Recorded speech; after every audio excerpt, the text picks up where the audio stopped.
Hello everyone, praise the Lord. As always, got a good one for you. Now, as you've seen, the title of this message is Fear and Faith.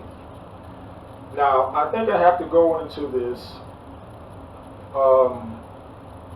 I've talked about this before, but when given a word, given a message, and we as people, we always tend to forget. We always need to be reminded, because every day in this life, we always have issues coming at us. We always have situations coming at us, and we're always around people, whether we like it or not, who tend to draw from us, who tend in some situations to even pull us down into the situations that they're in. And it's people who have a lot of fear. It's from people who have little faith. So this is what I want to reiterate, pour into you, and including myself, that we need that constant reminder. We need that constant pouring into. We need that constant energy of faith over fear. Now, every day, we put these two words to the test, whether we want to or not. It's either fear or faith, combination of the both. But every day, we hit upon this. Every day, something comes at us that tests our faith. Every day, we have something comes at us that generates fear.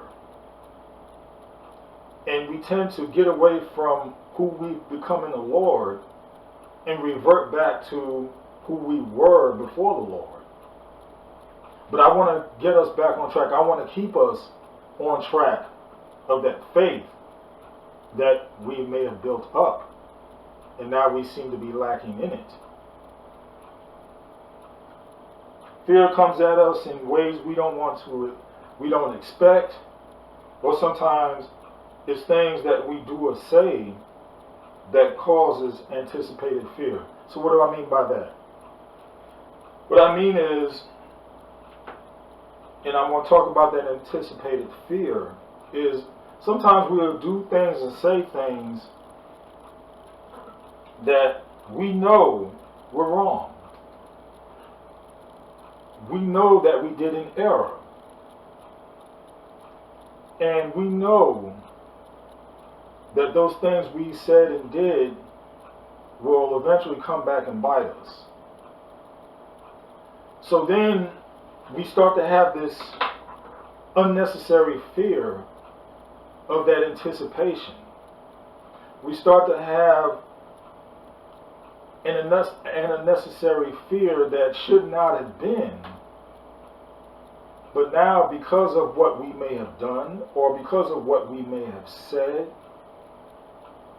now it's like it's just around the corner, and we become fearful, we become scared, and that's not what God is about. That's not what He has taught us.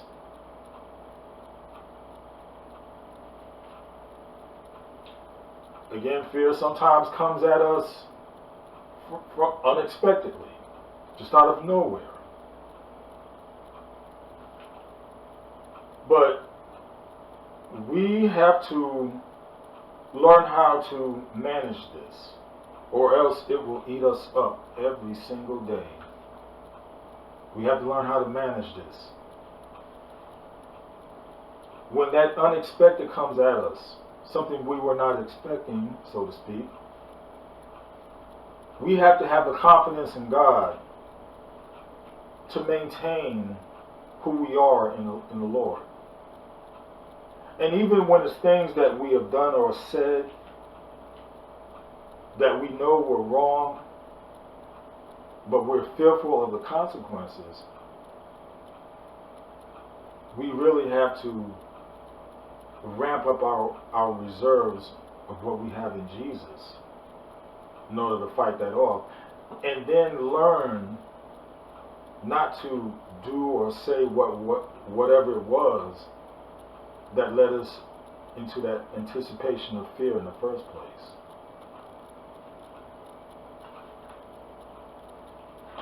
Now, this fear, what I'm talking about, it can also leads to faith. Faith in what? Faith in ourselves. Faith in this world. Talking about this system, the way things are. Faith in other people. Or faith in God. See, we always love to throw out the word faith. And we love to sprinkle it around and make it try to work for everything and everybody. But when the Bible talks about faith, it's talking about one thing. That's God. Do we have faith in God? Do we have trust in God?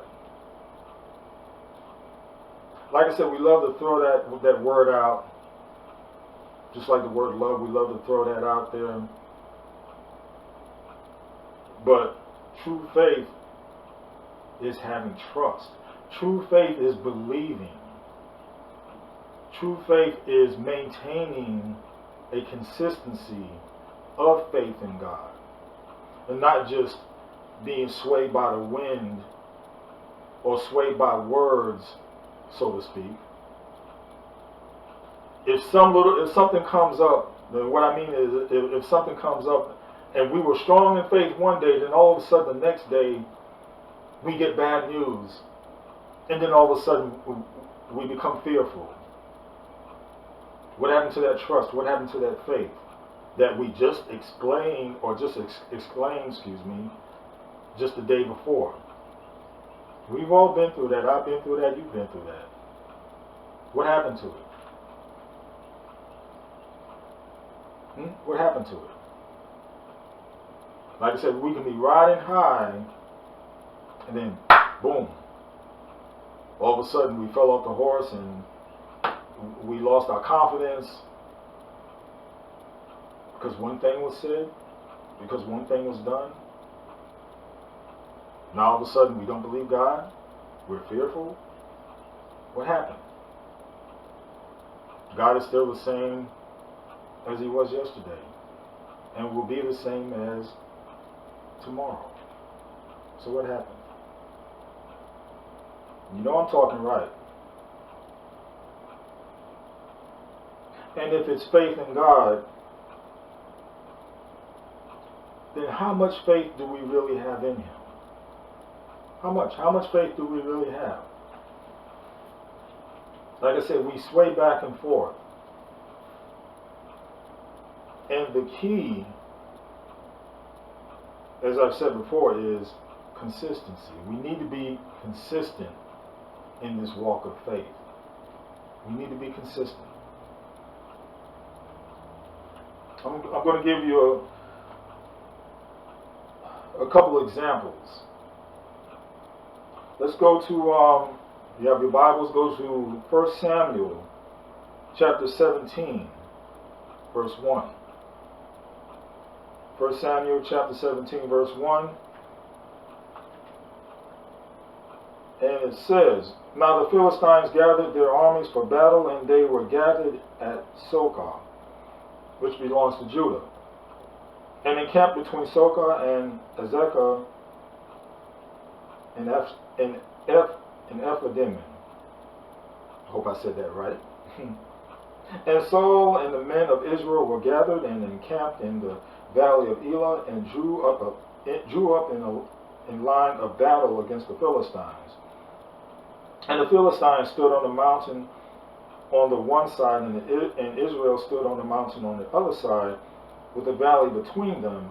And there came out from the camp of the Philistines a champion named Goliath of Gath, whose height was 9 feet tall. And he had a helmet of bronze on his head, and he was armed with a coat of mail, and the weight of the coat was 5,000 shekels of bronze. And he had bronze armor on his legs, and a javelin of bronze slung between his shoulders. The shaft of his spear was like a weaver's beam, and his spear's head weighed 600 shekels of iron, and his shield bearer went before him. He stood and shouted to the ranks of Israel, "Why have you come out to draw up for battle? Am I not a Philistine? And are you not servants of Saul? Choose a man for yourselves, and let him come down to me. If he is able to fight with me and kill me, then we will be your servants and serve us." And that's verse 10. And the Philistine said, "I defy the ranks of Israel this day. Give me a man that we may fight together." When Saul and all Israel heard these words of the Philistine, they were dismayed and greatly afraid. Verse 11. They were afraid. Now, putting into focus, putting into mind, these were people of Israel who had seen God do great things for them in the past. Just like I was saying, we can experience something that God has done for us, something extraordinary. Something extraordinary. Not extraordinary, as some people say wrongly, but extraordinary. Doesn't that sound much better? Extraordinary. Things God has done for you. Extraordinary. But yet, when something else comes along, all of a sudden we put God in this little box and thinking he can't do any better than that, because what is before us is big and huge, and we just can't seem or think to get this out of the way or defeat it. Wrong thinking. Wrong thinking. And that's how they were up against this 9-foot tall man. Okay. Now let's jump ahead to verse 19. Now Saul and they and all the men of Israel were in the valley of Elah, fighting with the Philistines. And David rose early in the morning and left the sheep with a keeper, and took the provisions and went as Jesse had commanded him. And he came to the encampment as the host was going out to the battle line, shouting the war cry. And Israel and the Philistines drew up for battle, army against army.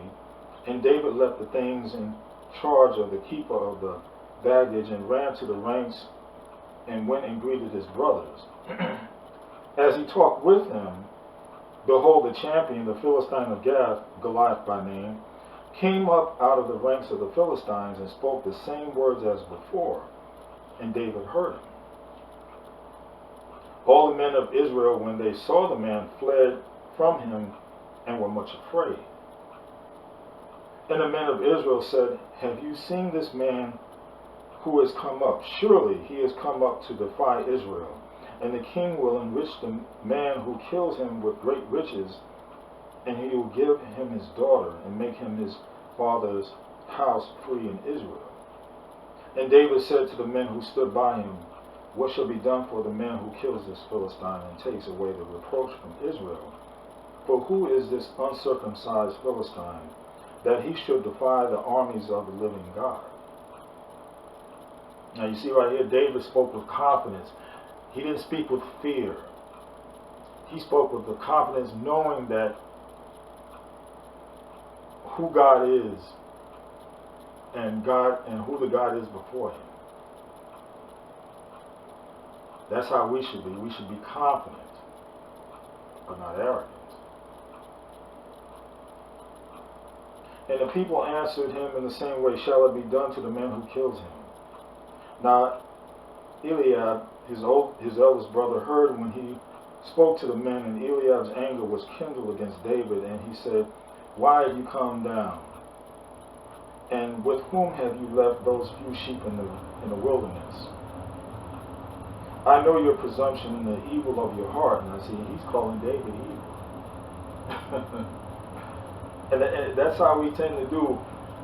We will strike at those who or in the right, so to speak, and are doing things that we should be doing, but now all of a sudden we want to man up and try to get loud with this person who should be doing, who's doing what you should be doing. Verse 29. And David said, what have I done now? Was it not but a word? And he turned away from him toward another, and spoke in the same way.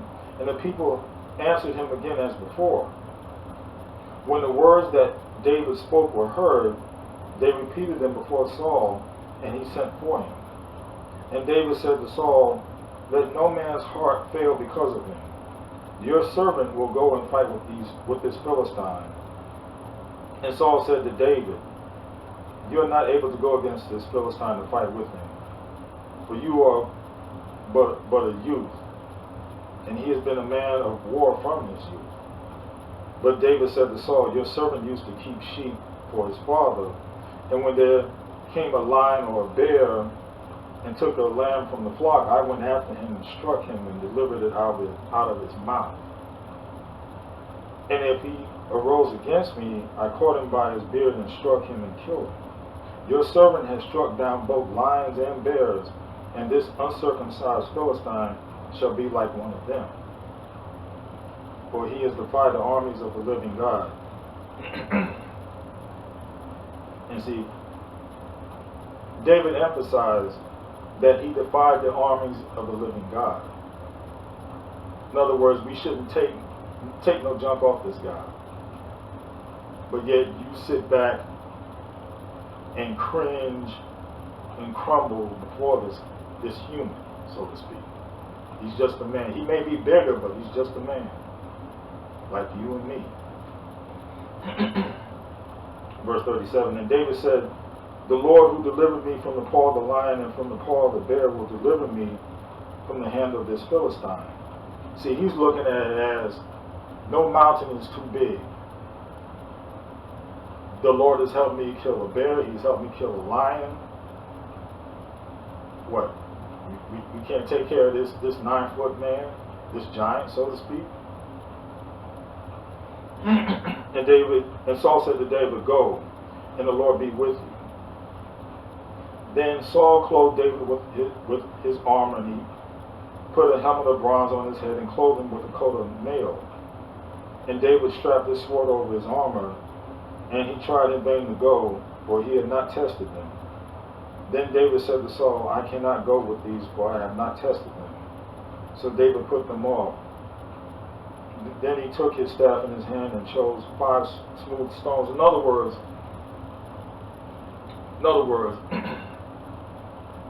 this, what you've given me to put on is too heavy, it's too cumbersome. Really, I'm not strong enough for it. But we're going to do this a different way. We're going to do this a way that the glory will definitely come to God. See, sometimes we have to think outside of the box when fighting these mountains, these enemies. We have to allow the work of God to come before us, to take place. Let God have the glory. It says, then he took his staff in his hand and chose 5 smooth stones from the brook and put them in his shepherd's pouch. His sling was in his hand, and he approached the Philistine. And the Philistine moved forward and came near to David with his shield bearer in front of him. And when the Philistine looked and saw David, he disdained him, for he was but a youth, ruddy and handsome in appearance. And the Philistine said to David, am I a dog that you come to me with sticks? And the Philistine cursed David by his gods. And see, this is the arrogance of Goliath that did him in, really. The Philistine said to David, come to me and I will give your flesh to the birds of the air and to the beasts of the field. In other words, he's saying, don't even try to step to me. Don't even try it. Then David said to the Philistine, you come to me with a sword and with a spear and with a javelin. Now think about that. Think about that now. Here is this giant of a man, 9 feet tall, okay? And just like David pointed out, you come to me with a sword, a spear, and a javelin. You're big as I don't know what, and here I am, but a teenager, a boy. And you still got all this on you. You coming at me with all this, and you talking all this junk. But God, check out God. But I come to you in the name of the Lord of hosts, the God of the armies of Israel, whom you have defied. This day the Lord will deliver you into my hand, and I will strike you down and cut off your head. And I will give the dead bodies of the host of the Philistines this day to the birds of the air and to the wild beasts of the earth, that all the earth may know that there is a God in Israel, and one God be it. And that all this assembly may know that the Lord saves not with the sword and spear, but the spear, for the battle is the Lord's, and he will give you into our hands. When the Philistine arose and came and drew near to meet David, David ran quickly toward the battle line to meet the Philistine. He didn't back down. He wasn't scared. He didn't tremble. He knew who had his back. He knew where his strength came from. He knew where his power came from God, the Almighty. And David put his hand in his bag and took out a stone and slung it and struck the Philistine on his forehead. The stone sank into his forehead. Now think about that. He hit him so hard that the stone sank into his forehead. Sank into it. That's how hard he hit him. That's how hard God hit him. And he fell on his face to the ground. So David prevailed over the Philistine with a sling and with a stone, and struck the Philistine and killed him. There was no sword in the hand of David. Then David ran and stood over the Philistine and took his sword and drew it out of its sheath and killed him and cut off his head with his own sword.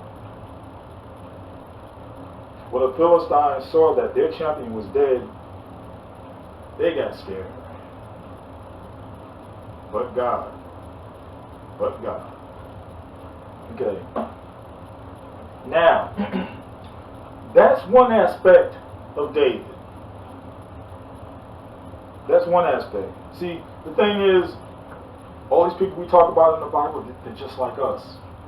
They're just like us, and we're like them. Vice versa. Nobody had any, magical powers. But what they did have, and that we can also have, is faith. And even it shows back then that their faith wavered just like ours. They were not superhuman. They were just like you and me. But when they had faith, and they allowed that faith to take place, when they allowed that faith to take hold, oh, the things that God could do through them. Gotta have faith. But, just like I pointed out, in one situation, we could be up against a mountain, a giant of a man, and go right through him, or take him down. And then the next day, sometimes, or next few years, or whatever, we tend to forget what God has done and brought us through. And then sometimes we do things to trouble our own selves or get in our own ways. And then sometimes we expect God to fix what we messed up. But you have to remember, God is our parent also. And what do parents do sometimes, good parents I'm saying, is that sometimes there is an allowance of that pain to be manifested in order that we learn from our mistakes. Let's go to 2 Samuel. 2 Samuel chapter 11, verse 1. Talking about David and Bathsheba. Now David is a king. Can have any woman that he wants. But he makes the mistake of wanting a married woman.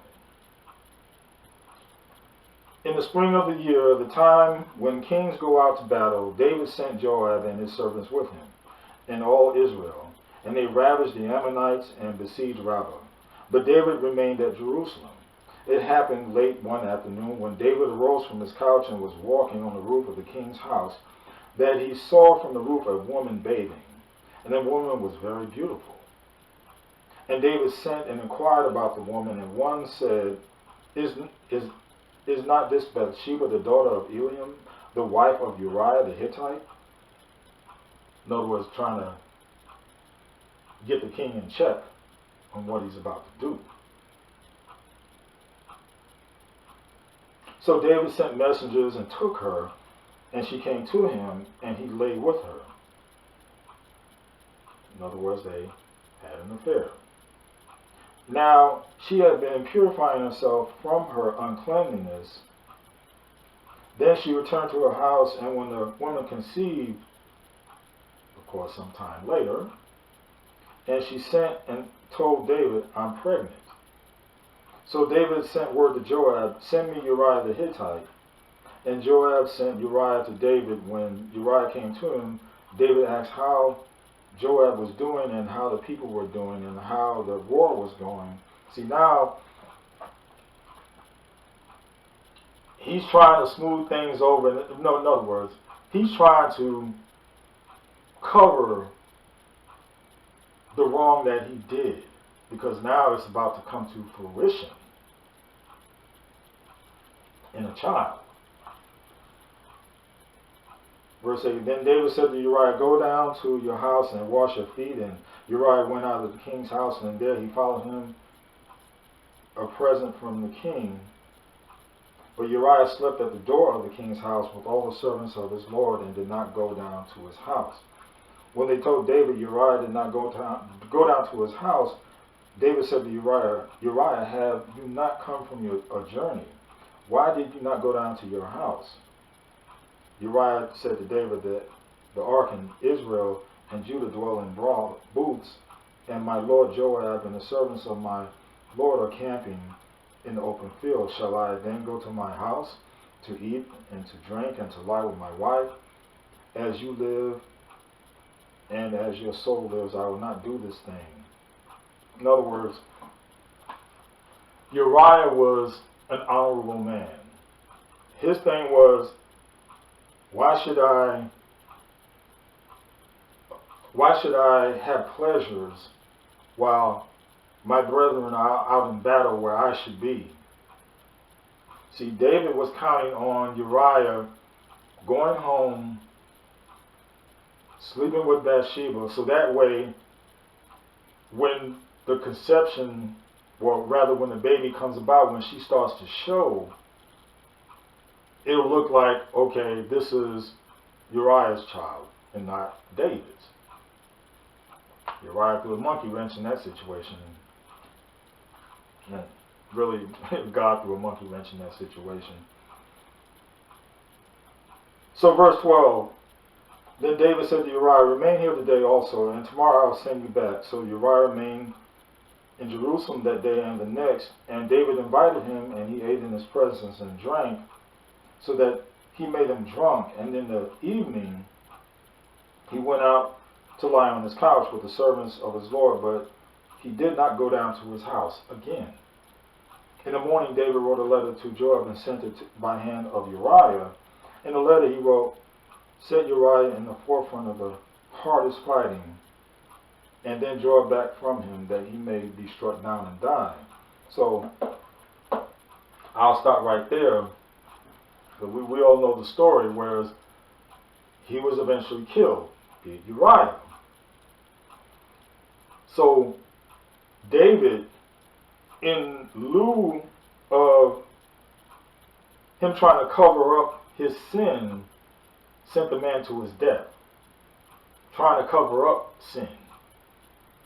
See, that was fear of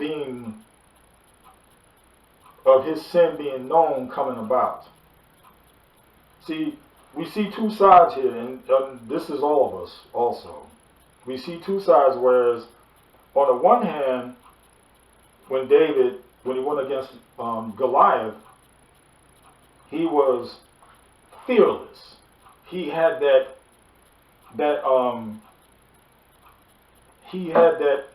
how to say, he had that confidence in the Lord, that knowing, hey, as long as I know the Lord got my back, I can go up against anything. But then after a while, when you rest on your laurels, you tend to get, and he eventually became king, and then he begat arrogant. Then he began to get sloppy, and no longer having that confidence in the Lord, but now he's pushed the Lord to the side, and now he's allowed the world to influence him instead of the Lord. So when he did that sin built up with fear, the fear of being found out, which led to him murdering Uriah. So now I gave you these two examples of David concerning fear. And one is that faith was pushed aside in place of fear. Now I'll take that back. Fear, in the terms of when David went up against Goliath, what was supposed to have been fear was pushed aside in place of faith. Now in the second part with him and Bathsheba, that was manufactured because of the sins that we commit, and therefore in that situation David committed.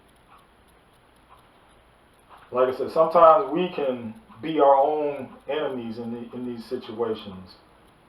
Now I can understand things coming up, circumstances that happen,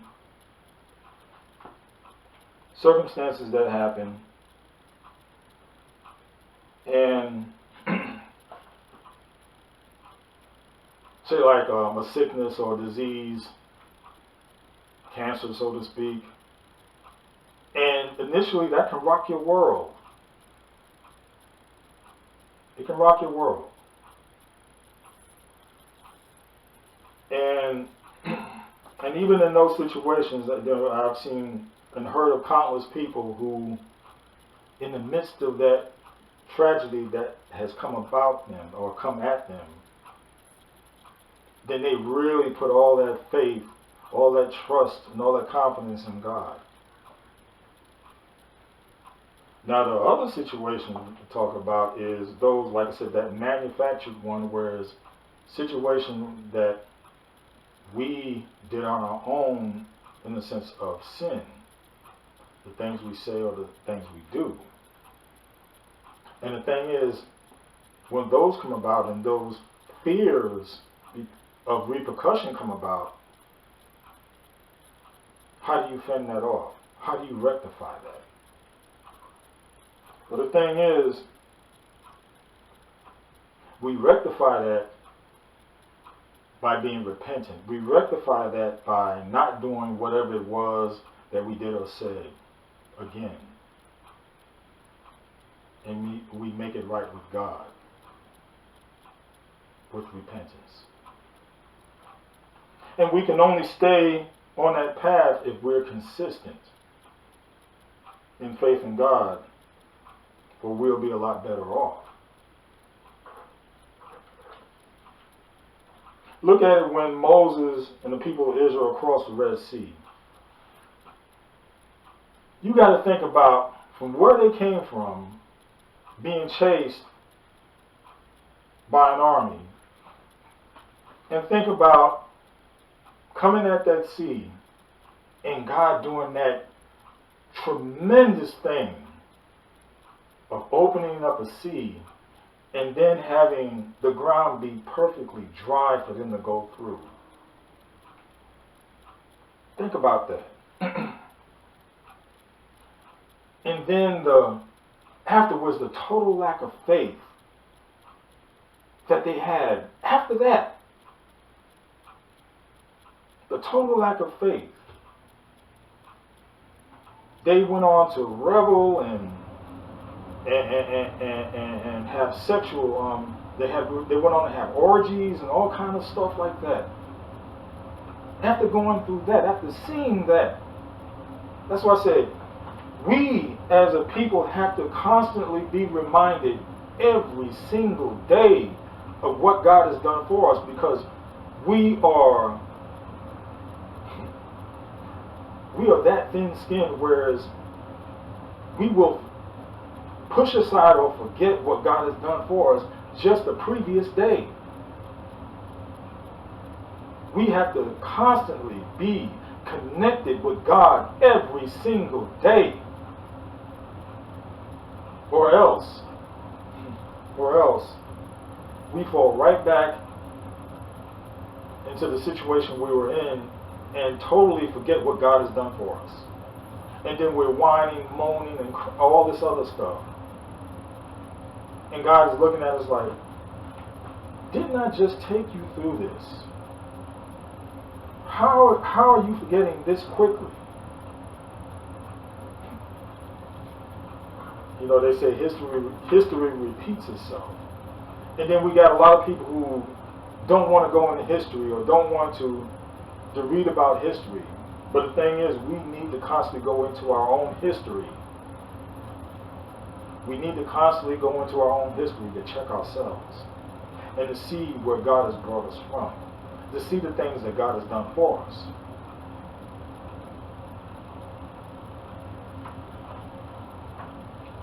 So in conclusion, we have all this negativity coming at us every single day. And we have to beat it down and fight back at it with the positivity of God, with the faith of Jesus, with our faith in Jesus. Like I said, we have to be reminded. You know, there's a story of there's a little feisty dog that had a much bigger dog to protect him. And that bigger dog was always behind him. Now, sometimes the little dog would get picked on because of his size, and then the bigger dog would come to his rescue. And then, after a while, the little dog, he began to get confident, knowing that he had the bigger dog behind him to always back him up. So then he began to get arrogant. And then he started to pick fights, and then the bigger dog would come to his rescue. And then he would start to pick more fights, knowing that the bigger dog would come to his rescue, because he became arrogant. So one day, he's about to pick another fight, thinking that, and the big dog is behind him, but then all of a sudden the big dog got distracted and saw this pretty pool. And he went down another path, he went down another street. So the little dog is about to picking this fight, and he looks behind, and the big dog isn't there. Uh-oh. Well, you can imagine what happened after that. But my thing is, we have a big dog behind us, and that big dog is God Himself. He will never leave you nor forsake you. And never in this situation get arrogant Just because you know you have it, he has your back. Don't get arrogant. Do not get arrogant. Enough said.